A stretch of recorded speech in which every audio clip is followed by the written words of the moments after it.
تو بھی اپنے آپ کو نبی کا عاشق کہتا ہے۔ ہائے تو نبی کی وفات کے دن خوشی کرتا ہے، اور جب تجھے کوئی روک دے تو تو کہتا ہے کہ یہ نبی کو نہیں مانتا۔ نبی کا جنازہ مدینے کی گلیوں میں ہے اور تو یہاں بھنگڑے ڈال رہا ہے، تو یہاں ناچتا کودتا پھر رہا ہے، اور اگر کوئی تیرے گریبان کو جھنجھوڑ دے اور یہ کہہ کر اس پر تو تنقید کرتا ہے اس کو نبی کے آنے کی خوشی نہیں۔ ہاں ہمیں نبی کے آنے کی خوشی تو ہے، لیکن ہمیں نبی کے جانے کی خوشی نہیں۔ او ظالم، تو نبی کے آنے کی خوشی نہیں کرتا بلکہ نبی کے جانے کی خوشی کرتا ہے۔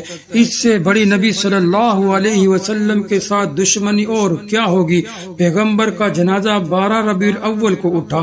ایک آدمی کہتا ہے ٹھیک ہے 12 ربیع الاول کو حضور صلی اللہ علیہ وسلم کی وفات کا دن ہے، اور 12 ربیع الاول کو حضور صلی اللہ علیہ وسلم پیدا بھی ہوئے ہیں۔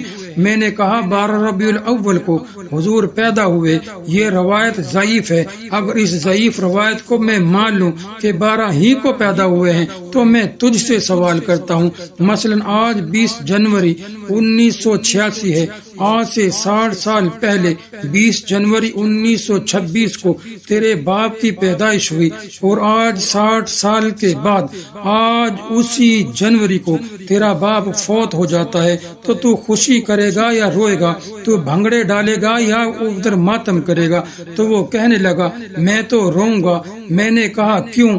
اس تاریخ کو تیرا باپ پیدا ہوا تھا، اس تاریخ کو تو روئے گا کیوں؟ تو خوشی کیوں نہیں کرے گا؟ تو بتیاں کیوں نہیں سلگائے گا؟ تو جھنڈیاں کیوں نہیں لگائے گا؟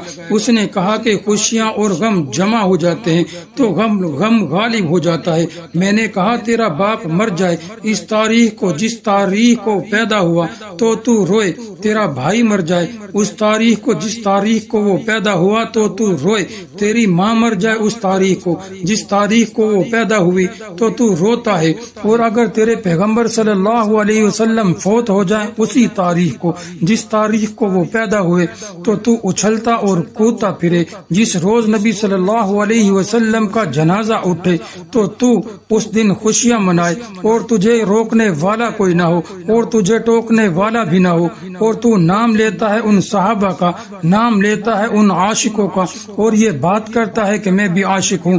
یہ عاشقی نہیں، یہ سراسر دھوکہ ہے، یہ اپنی ذات کے ساتھ بھی دھوکہ ہے، یہ نبی صلی اللہ علیہ وسلم کی ذات اقدس کے ساتھ بھی دھوکہ ہے۔